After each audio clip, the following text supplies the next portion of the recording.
Association. Or in the world, but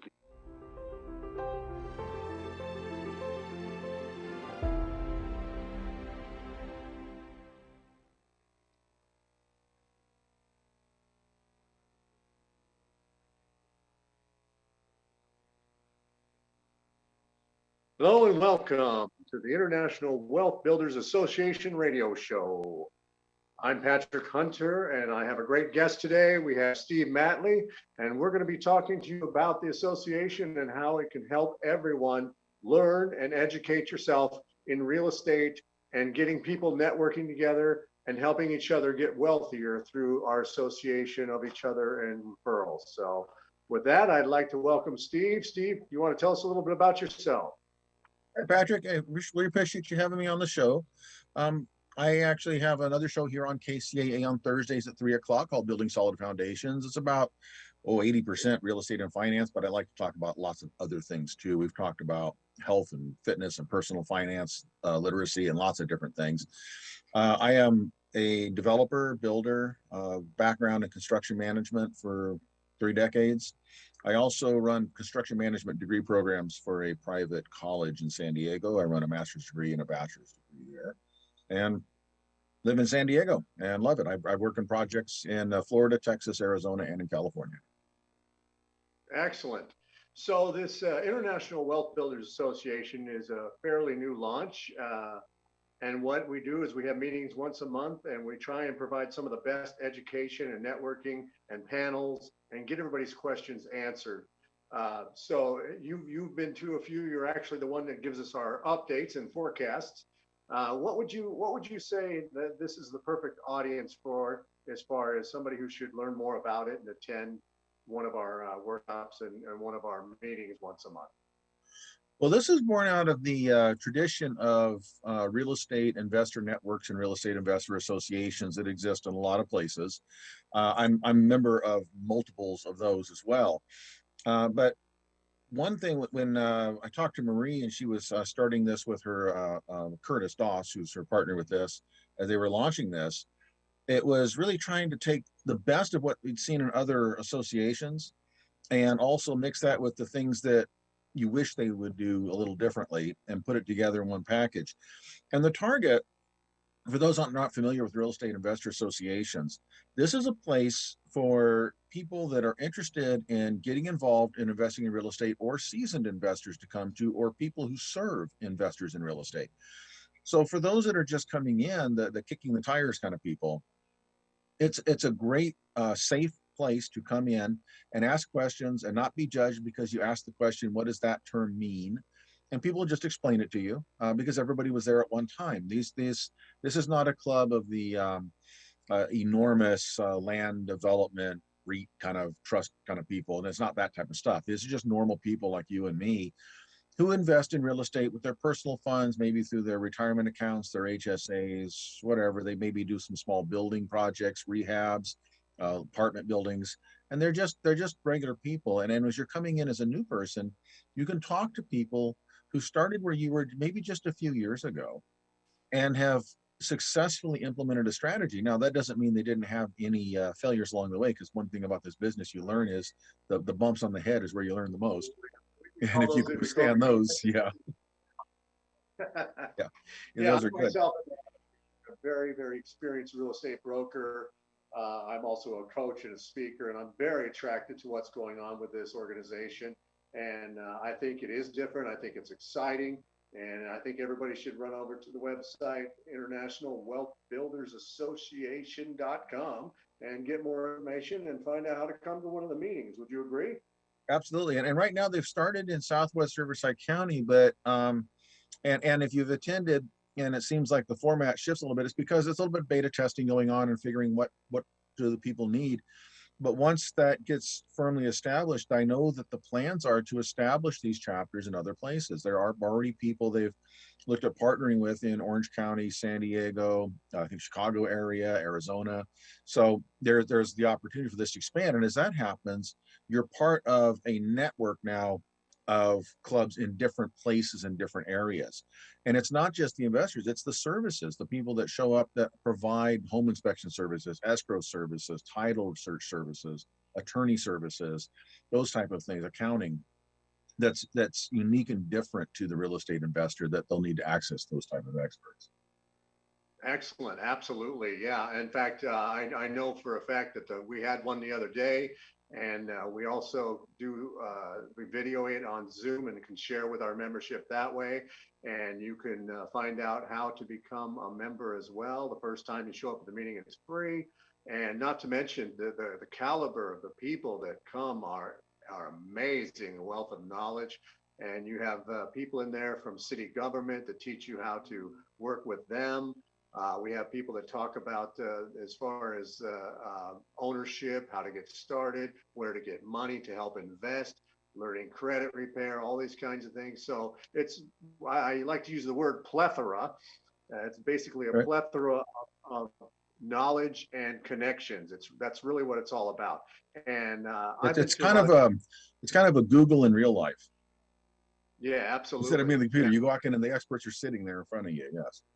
Yeah, I mean, we have people like Brandon Lane talking about things. We've got the mayor of several cities coming in, and they're all explaining how to work with the bigger cities, the smaller cities. And it's a mind-blowing experience for the beginner to walk into something like this and have that kind of access at right off the bat. I mean, yeah. I've been in the business 37 years, and it took me a long time to get that kind of wealth of knowledge and connections, but you can find it all right here. And it's amazing. Yeah, and the biggest challenge for someone starting off is I don't even know where or who to go to find information. You don't have a network yet. You don't know how to search. You don't know the terminology. And when you can go to some place where the people you need to access are sitting there, you don't need to talk to somebody who knows somebody who may be able to connect you with somebody who can connect you with the person with the information. There's a person with the information sitting there. Whether this last meeting, it was the mayor of Canyon Lake. There's been development directors from pretty much all the major cities in Southwest Riverside County so far. And that'll happen in the other markets where they establish these clubs as well. It'll be the same outreach to those type of people coming in that can tell you. Also, they're seasoned investors, so you can talk to the person who's built up a multi-million-dollar portfolio. Yeah, there's big dollar people in there. You can find out how to get your first money, how to get your first deal.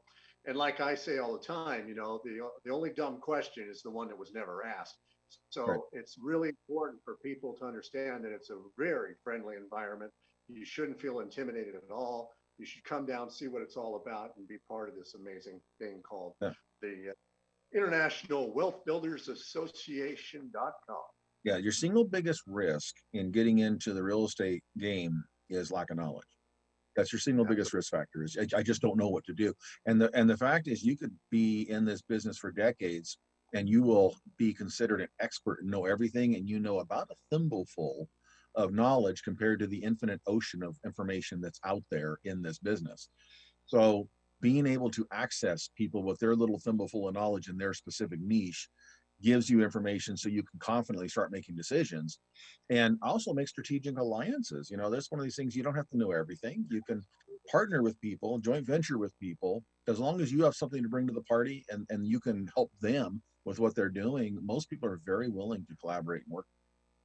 Absolutely. I mean, we had painters, we had contractors, we had all kinds of people that were there willing to work with anybody who had information they wanted to connect. And that's what it's really all about. I wish I had the kind of connections you can pick up at this place years ago. It would have saved me decades of frustration and education. So I think we're about ready to go to a break. So with that, I'll pass it back over, and we'll see you guys back in a minute.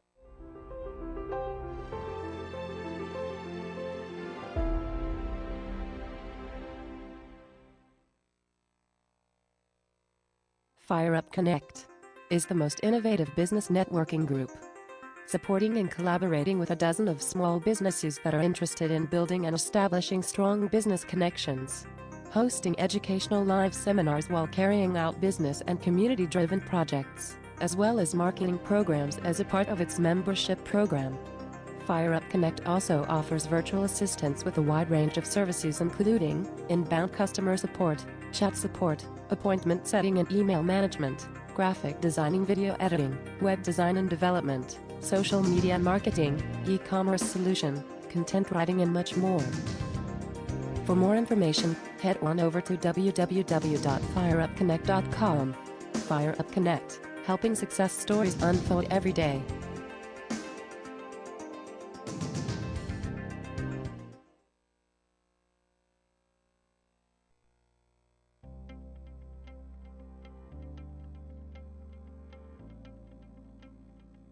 The toughest part in the lending process is patience. Like I tell all my clients, once you get those keys in hand, it'll all be worth it. Everything that they said they were going to do, they did. I saved so much money working with First Lending Solutions. I love my new house. I couldn't be happier.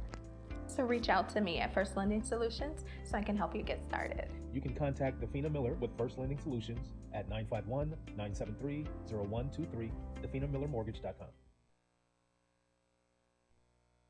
I love how New School is able to help me greatly with my career. Because they actually have experience working in the field. The greatest thing about New School is the fact that there are so many different disciplines, which allows you to really understand and get a good insight into different types of design. And I think it's that whole changing mindset of what design can really do for a city, and this is kind of the place to be. This environment cultivates creative thinking.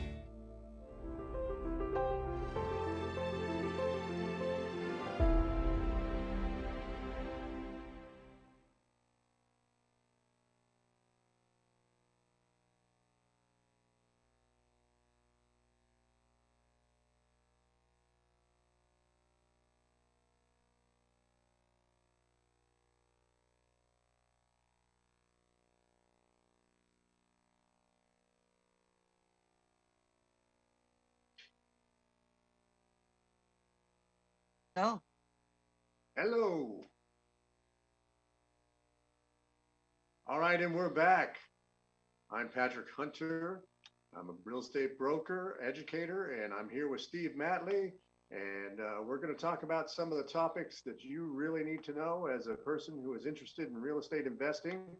And with that, I'd like to have Steve come on back and we can get started. I'm here, Patrick. Go ahead. Okay. One of the things that everybody's always interested, we're always talking about, always hearing is this bubble, bubble, bubble. And I think it's a little more complex than that. And every time I've seen the market change, I've always seen it for a different reason. And this is no exception to that. Would you agree? Yes, there's a lot of different opinions out there. So when you start talking about the real estate market, you have to say, okay, what does that mean? Are we talking the national real estate market, which includes places like the Bay Area and also includes Bismarck, North Dakota, right? So that's a whole different thing, but it's all in one lump sum. Are we talking about the California real estate market? Are we talking about Southern California? Are we talking about Riverside County or the Inland Empire? We're talking about Orange County. So first you have to find what the real estate market is. And all of that's valid. You want to look at national trends, you want to look at regional trends, state trends, county trends, and then your local jurisdiction areas. You want to look at all that. And then the second thing about when you start looking at real estate market projections, it's like talking to kids about superheroes. Everybody's got a different idea and they're all convinced they're correct, right? So there's this different ideas that come in. So when we look at, okay, what are the projections being said now? Now, I'll say that right now, there are people that are saying we're in a bubble, we're gonna top out, there's a recession looming. I will tell you this, I heard all these things back in 2017. I would go to real estate investor networks and the prognosticator would stand up there and tell you why everything was going to hell in a handbasket and all this kind of stuff, and time to get out. But the caveat was, but if you come to my seminar on Saturday, then I can teach you how to spill it. Right? So, how to do this safely. So you got to wonder about those things. There are almost every prediction that I heard through 2017, 2018, and 2019 pre-pandemic turned out to be false. Even with the pandemic, that should have been the trigger that caused all that to happen, even though they didn't know that was coming, right? And real estate didn't go down, it went up. Now, there was a slight lull. So like the capital dried up for about 3 or 4 months because when they shut everything down, that was an unprecedented event. I know we use that word too much, but that truly was unprecedented. It had not happened before. when that doesn't happen, again, lack of knowledge is your biggest risk, which creates the fear. So if you're the last thing you want to do with your money when you don't know what's going to happen in the next few weeks, or if the whole thing's going to melt down, is to go take all your money and put it into a non-liquid, long-term speculative real estate investment. Right? That's, you want to hold on to it, Right. so you keep it in the savings account where you can get to it. But once we get through the first few months from March to, let's say, around July, we really weren't getting any capital during that time, and I understood it. Even myself, I was like, okay, let's hold on and see what happens. July, the phone was ringing off the hook, investors coming out of the woodwork. Why? Because the stock market was behaving like an unruly 2-year-old, emotionally reacting to everything. The other kind of more traditional investments all over the place because they're tied to that. Bonds aren't going anywhere. Precious metals were all over the place too. You couldn't figure out what was going on there, but real estate just kept plugging along solid. It kept going up. The demand increased, the supply decreased, and it just became a really solid investment that people said, this is withstanding all this pressure, all this crazy stuff going on. It doesn't seem to care about employment numbers. It doesn't care about businesses shutting down. It doesn't care about supply chain issues. It's just getting more valuable. So that's what I share with the people out there, is that it's really good market, bad market. Somebody's always going to make money there's in real estate. opportunities. Knowledge, yes. That's right. There's opportunities. You need knowledge and you need some money. Do you have to have your own money? No. You know, there's always partners, and there's as many ways to finance a property as there are people. Right. You know, I mean, I even go back to some of the really creative stuff way back in the day where people were using zero coupon bonds to finance real estate. Well, people now are talking about using cryptocurrency for real estate. So okay, that you could do that. I don't think that's a good plan to cash in your cryptocurrency to buy real estate as you're doing, when you could take your cryptocurrency account and use it as the collateral to get a line of credit, right? And then use the line of credit to acquire the real estate, and you haven't given up any value, whatever that is in the crypto world, right? It's still there. You're just not accessing it because you're using it as collateral for, a line of credit, which you could do privately, or, I don't know if institutions like to do that, but privately you could probably do that. And in today's market, even hard money is fairly inexpensive compared to what it's been in the past. Well, traditionally, all the money's inexpensive right now. When you look at, all we look at is where's the interest rates gone since July? Well, that's a pretty short term. Let's look at where interest rates have gone. If we expand that graph out and say, let's look historically, where were they in 2007 and 8? Much higher than now. And we haven't gone up to that level yet. Where were they in the 90s, the 80s, the 70s, right? If we want to look long term over the last 50 years, we're still historically low. Absolutely.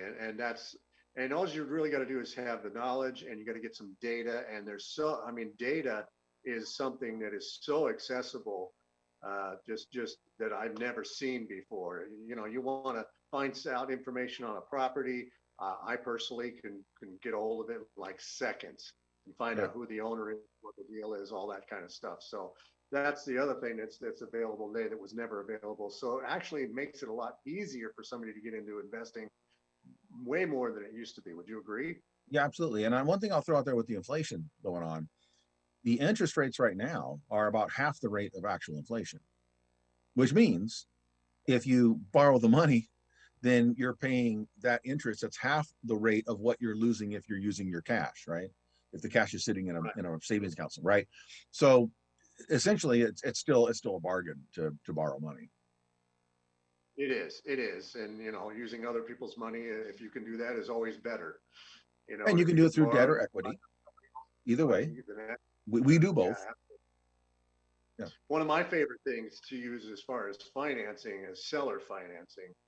That's one of the that I found to be the easiest way. If you can find a seller who has a lot of equity in their property, owns it outright, but wants to sell it and still wants to make a profit, if you can talk to them correctly and structure it correctly, you can get some very affordable loans that way, so you can bring in conventional financing later on. Well, and it solves one of their big problems, which is if they sell it outright, there's a good chance they're going to pay ordinary income taxes on that huge chunk of money.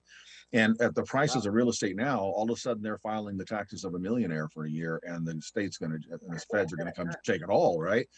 But the seller financing is creating an installment. They're basically, it's creating an annuity for them that's going to keep paying out month by month by month by month as you pay that down. And now they've spread that out to a reasonable income each year, where they're getting mailbox money. They don't have to go work. That money's just coming in because you are incrementally buying that asset away from them, even though the title is transferred over to you. So they don't have the title problems. They don't have to pay the tax. They're not liable if someone gets injured on the property or if it burns down or something like that. But they're getting money, and it's guaranteed. And if you don't keep up on those payments, they'll just take the property back again.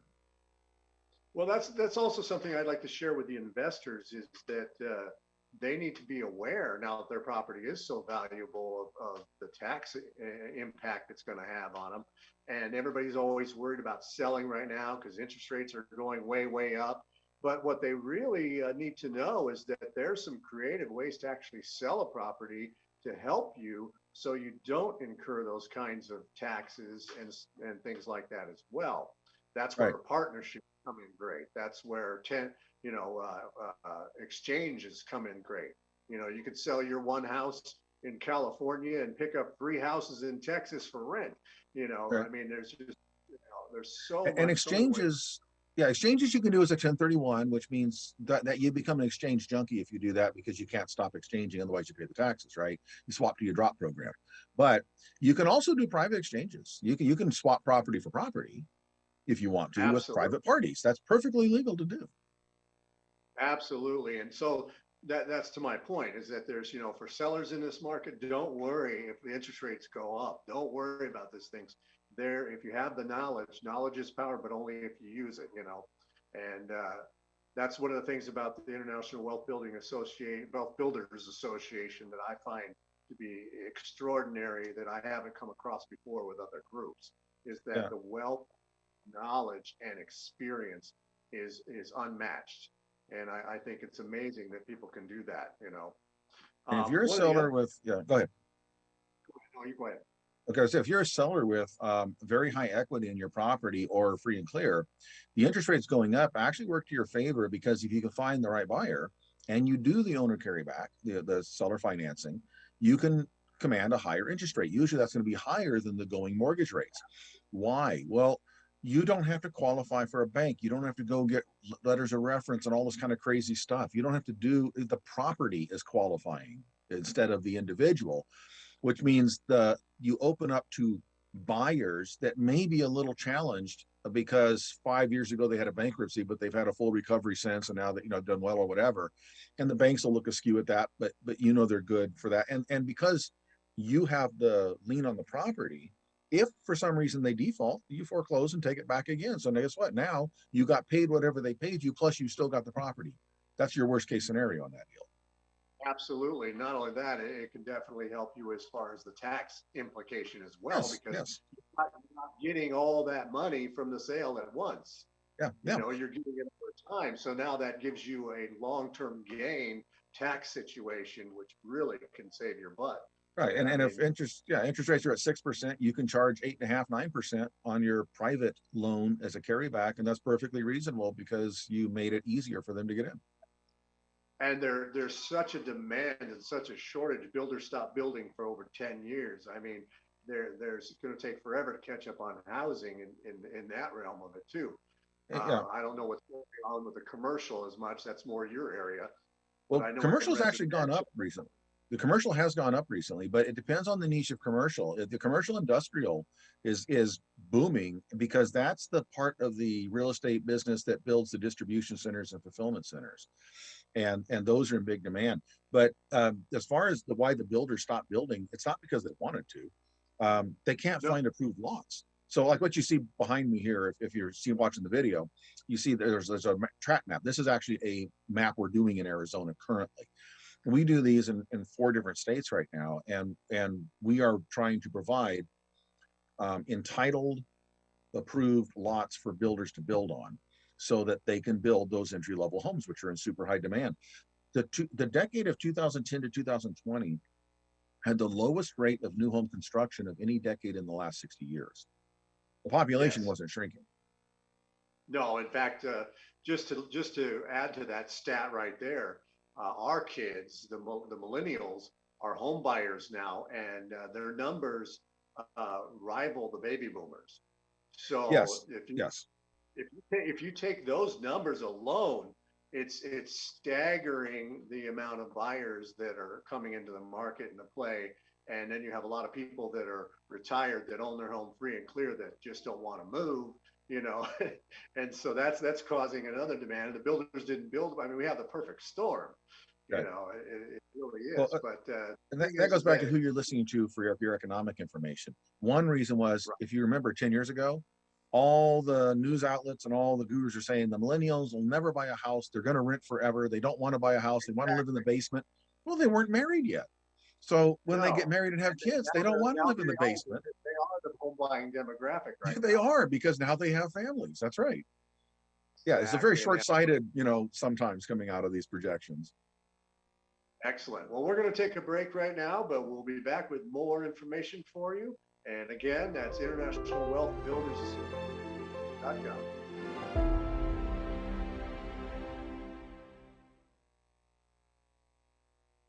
FireUp Connect is the most innovative business networking group, supporting and collaborating with a dozen of small businesses that are interested in building and establishing strong business connections, hosting educational live seminars while carrying out business and community-driven projects, as well as marketing programs as a part of its membership program.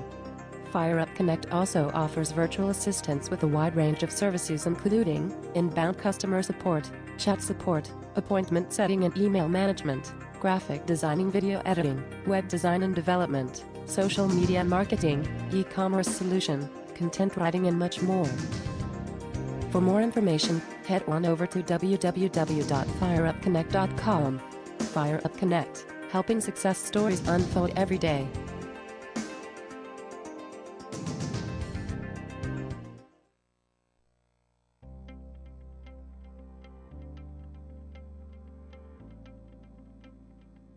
The toughest part in the lending process is patience.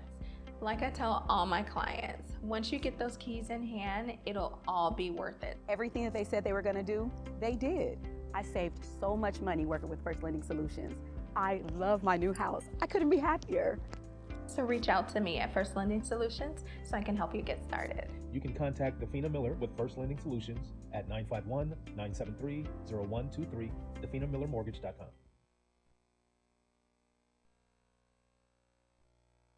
I love how New School is able to help me greatly with my career. Because they actually have experience working in the field. The greatest thing about New School is the fact that there are so many different disciplines, which allows you to really understand and get a good insight into different types of design. And I think it's that whole changing mindset of what design can really do for a city, and this is kind of the place to be. This environment cultivates creative thinking.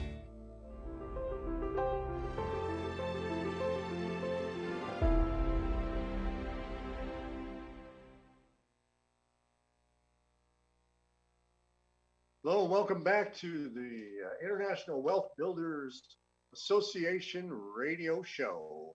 I have a special guest here today, Steve Matley from San Diego, and we're talking about the association and how you can learn more about it and get educated.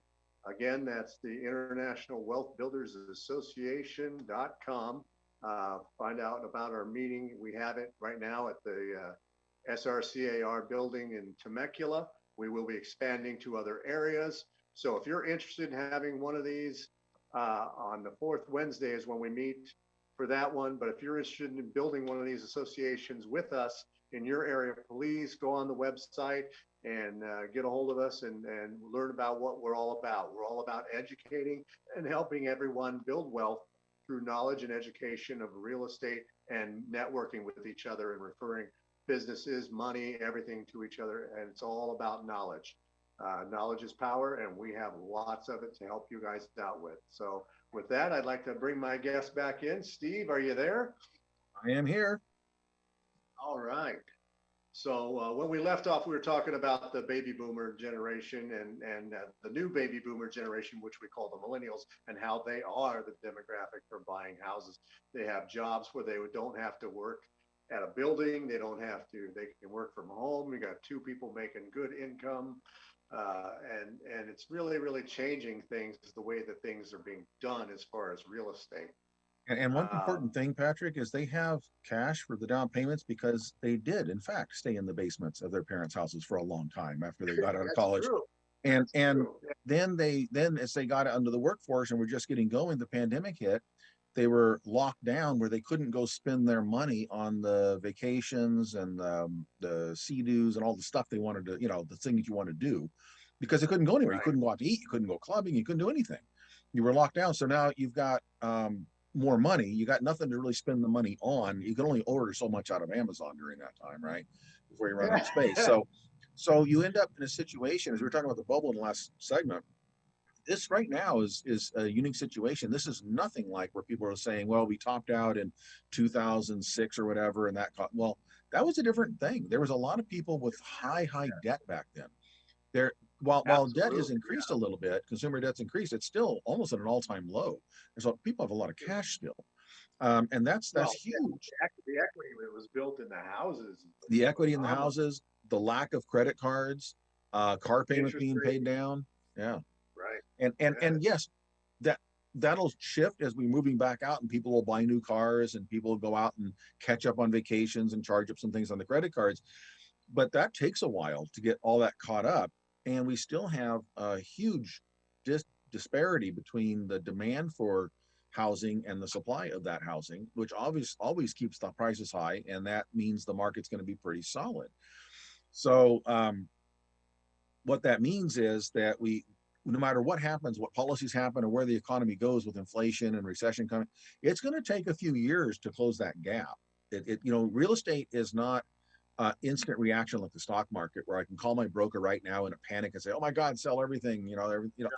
Real estate. If I do that, the fastest I can unload something is maybe 30 days if I got some quick escrows and financing going on, and I have a lot of time to rethink it. Not to mention the fact that it's cyclical for one, and it's always lagging. So whatever's going on, the mindset of the public doesn't catch up for 6 months right. to the reality. And it's not liquid. No. And I talked to somebody the other day that said, so what are interest rates at? Are they still around 3%? And I said, well, no, they're at 5.5%. Thank you very much. And that cuts people's buying power. Anyway, when we come back, I want to talk about the new thing that's going on with the millennials, and that's co-owning homes and equity sharing. So when we come back with that, I want to talk to Steve about that a little bit. It's definitely a new kind of mindset in the market. And don't forget that we're going to come to our website, which is www.internationalwealthbuildersassociation.com. And then we'll go ahead and get you signed up to come to one of the meetings.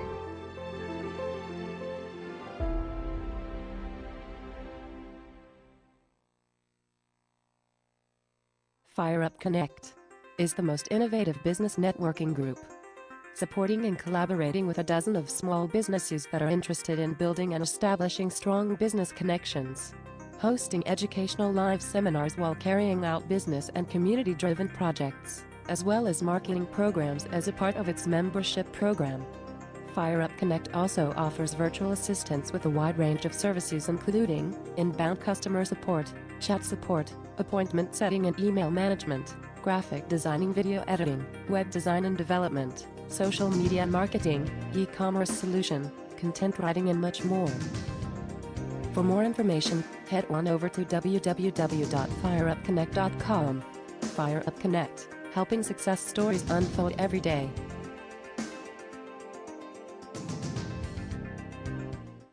All right, I'm good to go.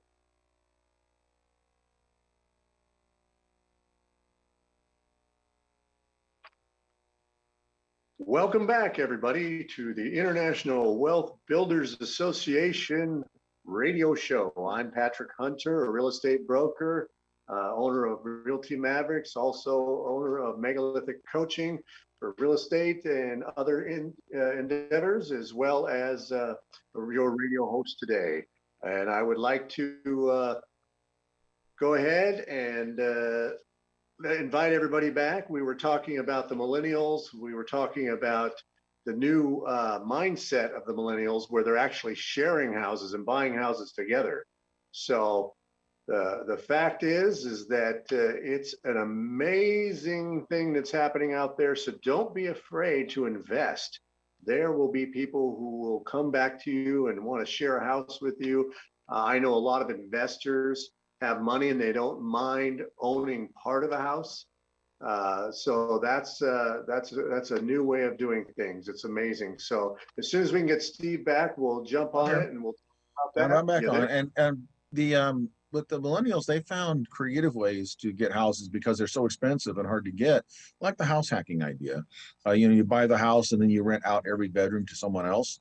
And so it becomes a boarding house, a shared living arrangement, which has the downside of I've got a bunch of roommates, but on the upside is I can live in a 5-bedroom house, and all the people that are renting out the different rooms are paying for that for me. So basically living there for free or for very inexpensive. Absolutely. And I know personally several of owners that I know that have bought these huge houses with 5-6 bedrooms. And so they actually do that. They'll have a house manager come in, and then he will collect the rents from all the others and do their credit. And so it's really become kind of like a microcosm of like a mini hotel that people come to, especially around the college areas. Yeah, go ahead. Yeah, like around Menifee and things like that. They have a lot of the new tracks with these huge houses, and investors are snapping them up, and they put in a house manager. And he does everything for them. So, I mean, that's another way that people are making a lot of money out there, sharing houses. And then you can also put ADUs in the back, according to California passed laws where you can stick ADUs almost anywhere that has enough space on the lot, no matter what the local ordinances says. So now you've got a house hack and you've got an ADU sitting in the backyard. Yeah. And now you got someone with their own private little place. Sorry, I didn't mean to talk over. What it means by ADU is a additional dwelling unit, what we used to call granny flats. Right. And so they can put in a 1 or 2 bedroom little mini house. They can actually kind of put a door, a wall in a house, actually subdivide it.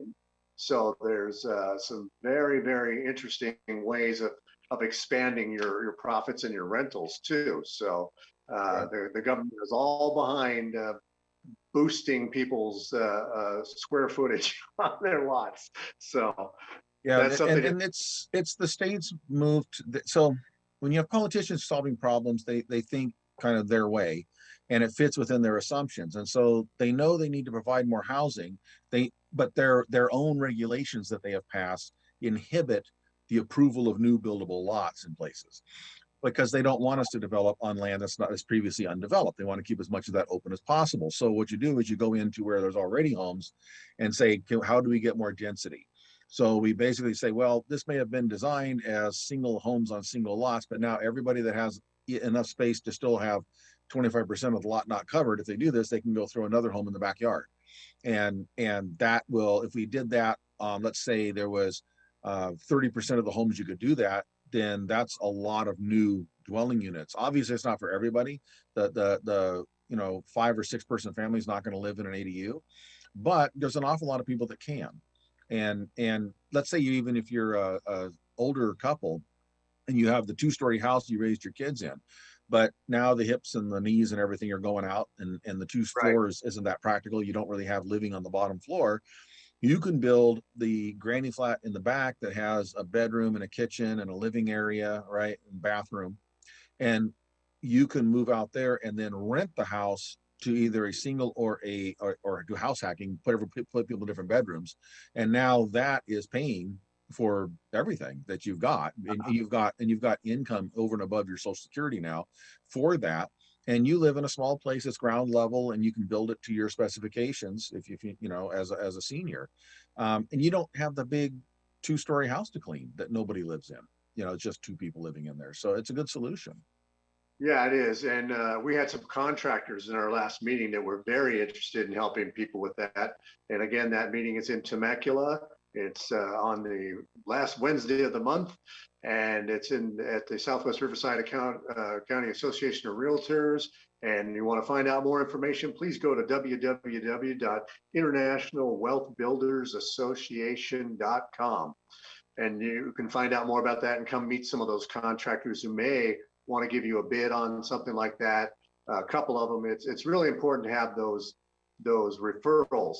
And that's one of the things that I think the meeting and that we're trying to get out there is let people know that we have resources for you. And again, there's no such thing as a dumb question except for the one that wasn't asked. So get on the website, check us out, and go from there. And as to what you were saying, as far as availability of land and building and houses, it takes a long time, especially in our area, to get anything approved. Even big builders have a hard time getting their projects approved through our state to build anything. And the process takes, what, 7 years? Sometimes. It depends where you are. The fastest jurisdictions in California, up until the pandemic, were taking 2 to 2.5 years. Now they're taking 3 years plus. On the coastal counties, for a long time, it's been probably more the 4 to 5, 6 year program, at least, sometimes longer. When you get into, say, coastal commission areas, it can take longer. If you're doing a large project, like a big master plan community, there's one that was up in the Fallbrook area. I think it took about 11 or 12 years to get through the approval process. So it can be crazy. And out of state, so my company, we do stuff in 4 different states right now. In California, the fastest jurisdictions we're getting through is 3 years plus right now, which doesn't work well with our business model. Right. Because we're trying to entitle either through a seller financing or through do it while it's in a very long escrow till we close on the back end. That really leverages and creates a high ROI for our investors. But out of state, I have a project, this one that you're seeing if you're watching the video behind me. There's a map that's behind my head that's the green screen projection. That is 106 acres, and that one we started in January. We've submitted in the beginning of April, and we'll be through, if things go the way they should. We're projected to be finished with all of our approvals by the end of June. So you're talking 6 months from start to finish for the exact same thing that in California it can take you 3, 5, 10, 15 years, depending on where you are and how big it is and how complicated and who your city is. Now I want to caveat that. That's not to say there's not a lot of money to be made in California. There is huge amounts of money to be made doing it in California. You just need a lot of capital and a lot of patience. Right, and that's something. Well, there's a lot of short ways to make money too in this area too. Right. There's a lot of creative ways. Like I said, the equity share. We have people with tons of money and no place to put it, and they'd be happy to help somebody who is credit challenged get into a house and put up half the money. Right. You don't have to qualify for that. Yeah. So when you're not playing the entitlement game, you can do a lot quicker. So we do these out of state, and honestly, on ours, we like them to take at least a year so we get nothing but long-term capital gains. I don't want to close a project in 10 months that we could have stretched for another 2.5 months and paid long-term gains instead of ordinary income on it. Right. There's a strategy there too. And that's one of the things about the association that we are putting together is anybody can come and pitch their development, their project, and see if they can get help in any way they want. In fact, I was going to ask you, what are some of the topics that we're going to be putting up in the future for people to come and learn? Will you have anything in mind? Well, I'm not sure. I'd have to talk to the organizers about it. I know that when they ask me to speak, I talk about 2 different products that my company does. And both of those it solves the problem of the investor that doesn't have the knowledge and doesn't have the time to get it, where all they have to do is, as long as if they can partner up with just the money, instead of taking the money and doing their flip, their hold, their rehab, their ADU, whatever it is, they can invest it with a group of other investors and then basically sit back and wait for us to do the work and then get the money at the end. And that's where we're buying in, say, in 3 or 4 different states. We buy raw land, we turn it into legally entitled land, meaning a builder can pick it up and build homes on it, right, instead of being farmland. And so we do those, and that's a matter of just, obviously they need VETAs, but that's, the money goes in We do the process, money comes back. We also have a long-term one where we actually are building to rent communities of senior rentals, single family homes for senior citizens for rent. And those are much longer term. So that's a different strategy. I want to park my money somewhere that creates cash flow over the time. But in the meeting, there'll be other people that come in that probably talk about 1031 exchanges, how to invest through your IRA, different cities and jurisdictions that have opportunities, and those experts will talk about these are the open opportunities where we are. And they can either come to the meeting or come on Zoom. I believe if they go to Meetup, they can find International Wealth Builders Association and they can attend virtually if they want. But there's an exchange, basically a have and wants kind of a thing, like I have this available or I want this if someone has something available, and there's an exchange that goes on. Exactly. Yeah. We do the needs and wants. Anybody can come and pitch what they need or what they want or what they actually have to offer. And that's at the International Wealth Builders Association.com. If you have a topic that you want to learn about, please send us a message through the site so we can create something for you or find an expert on that topic as well. Because we're open to learn. The whole thing is about educating and getting everybody wealthy through knowledge and using that knowledge to put together deals so we can make ourselves do better, and we can actually all get wealthier. And using other people's money to get wealthy is the best way to do that. And the best way to do that, come find out about that, is to come to one of our meetings.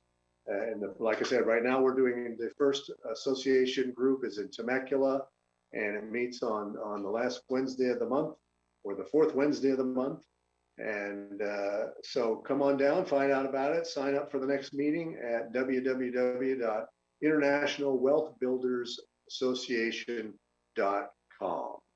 So we've got a little bit of time left. We're going to go ahead and well, I want to say, if you don't mind, Patrick, besides the exchange, there's also speakers that come in and educate you. Yes. So if you're not sure what's going on, they're going to talk about these different topics and give you all the steps and the processes. In different meetings, there'll be different topics highlighted. So then when people are talking about exchanging products, you'll know what they're talking about. Well, and the thing that I liked when I went to it is that it was such an open forum. You have the experts, you have the panel, and everyone can share and everyone can ask questions. And it's a very, very relaxed environment.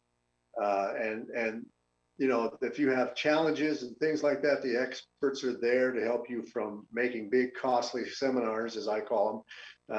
Everything is an education, and you don't want to have to pay for it with your own money.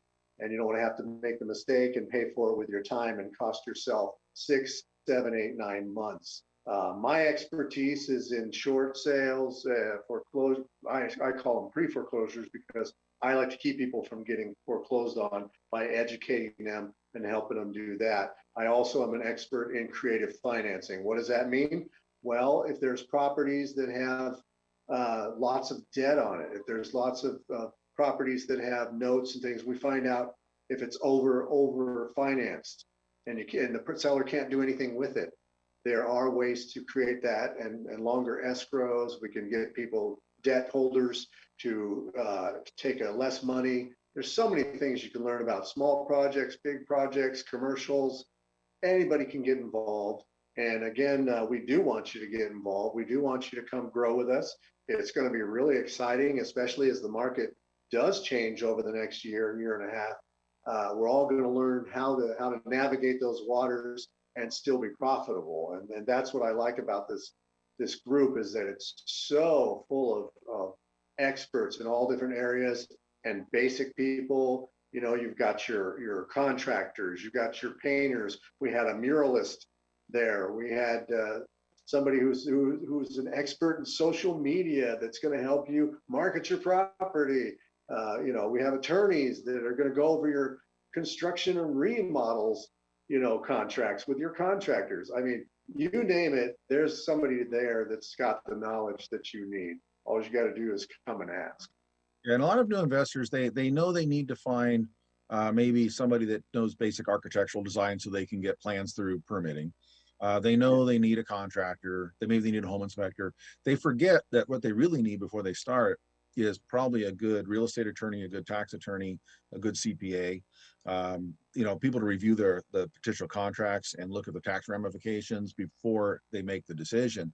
And those are available also through the association. There's those kind of people that show up that can offer that, because your due diligence is a huge part of the puzzle. A lot of new investors get so excited they want to jump in the pool and do something. They're so desperate to get the first thing going that they sometimes get into a bad deal. And that's where you need these other experts in taxes and accounting, finance, legal, to be able to say, wait a minute now. Or maybe they could say, do this, but you need to structure it like this, or you need these terms in your contract.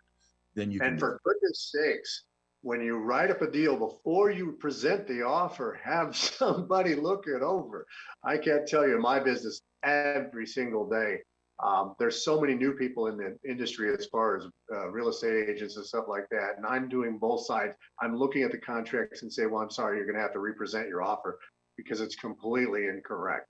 And you can really run into a lot of problems as a newbie if you don't understand how to write a contract. So we want you to encourage you to write tons of contracts on everything you can find, but make sure those contracts have been looked at so that you're not going to get yourself into trouble or find yourself, going into a situation that you can't get yourself out of for 6 months or something. And attorneys cost money, and tax advisors cost money, and CPAs cost money, but let me tell you what, they doesn't cost anything near what it costs to get into a bad deal, or you leave a lot of money on the table, or you do something that's not legal. So yeah, those you just want to avoid those, and then just a really good, make sure you have solid title reviews on everything, because there's a lot of skeletons hidden under the surface of a property that you don't know about legally, not physically. Maybe physically sometimes. I have seen that. We had one of those attorneys at our last meeting, Jonathan Preston. Yeah, he's great. And he that's what he does, is he looks at contractors' contracts and picks them apart. I've worked with Jonathan in the past with some entity formation stuff. He's good. And I always tell people, what I like about Jonathan is he's an attorney that doesn't drive a Porsche and doesn't wear a vest. So. Correct. Yeah, he doesn't want to bill you hours. He just wants to get a job. He just does a good job. All right. Well, we're going to wrap it up right now. Again, everybody, if you want to go to www.internationalwealthbuildersassociation.com and get more information. And I have one little piece of knowledge that I learned just today that I'd like to share with everybody. That extra virgin olive oil whitens your teeth. Did you know that? I know that. Okay. Have a great time, everybody. Thank you, and tune in again. Again, that's International Wealth Builders Association.com.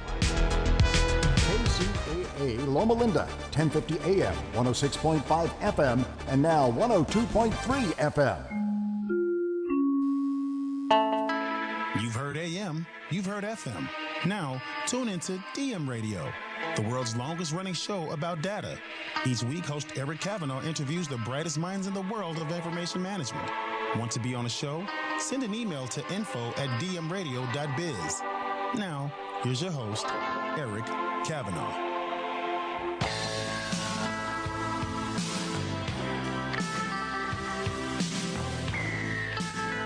All right, ladies and gentlemen, hello and welcome back once again to the longest running show in the world about data. It's called DM Radio. Yours truly, Eric Kavanaugh here. And I'm very excited to talk about a hot topic in the world of data. It's all about data exchanges, moving data around or buying data, renting data, using data in responsible ways. We are, of course, in the information age. This is the information economy, and it runs on data. So we're going to talk about different ways to move data around and to share data. Share and share alike. That's the topic today. It's a thing. So we're big on sharing data. And that's a really good trend in the marketplace, quite frankly, because a lot of times, historically, what have we done? We've basically created stovepipes. We've created silos of data within our organizations, and we don't even share them across the organization very well. So that's been a bit of a trend. Collaboration, of course, is a big deal these days. We're starting to see collaboration capabilities woven into a lot of these different platforms, which is fantastic news. Things like notes, things like lineage information, for example, such that someone who logs in and gets a set of data can very quickly ascertain what this data is, what it's to be used for, what it's not to be used for. Of course, we've got some regulations that are moving us in certain directions. The GDPR out of the European Union, of course, is a big deal. The General Data Protection Regulation. Here in the USA, you have the CCPA, the California Consumer Privacy Act, which in some ways is maybe even a bit more strenuous than GDPR. And they've tried in other states. In New York, they tried, it didn't work. But there are straws in the wind, to say the very least. This is the direction things are going. And we'll find out more from our guests today. So Michelle Dwigu is our first guest from a company called Procure Docs, dialing in all the way from Calgary. So Michelle, welcome to DM Radio. Tell us a bit about yourself and what you folks are doing to enable responsible use of information assets. You bet. Thanks, Eric. So yeah, I'm Michelle from Procure Docs Business Solutions up here in Calgary, and I'm the VP of Operations. And we move data for our customers. So if we can pull data out of their system, whether it's via an API, web service, even an SQL query, and they want us to put it in another system, and as long as we have the ability to do that, we can move that data for them. So right now, a lot of our customers, it's B2B, and they're using their data in the procurement space. So creating purchase orders and sending those POs electronically to their vendors, doing goods receipts, advanced shipment notices, and eventually the invoicing as well too is all transmitted electronically. And we move all of that data for them within the specified formats that are required for everybody's systems as well too. Yeah, that's pretty cool.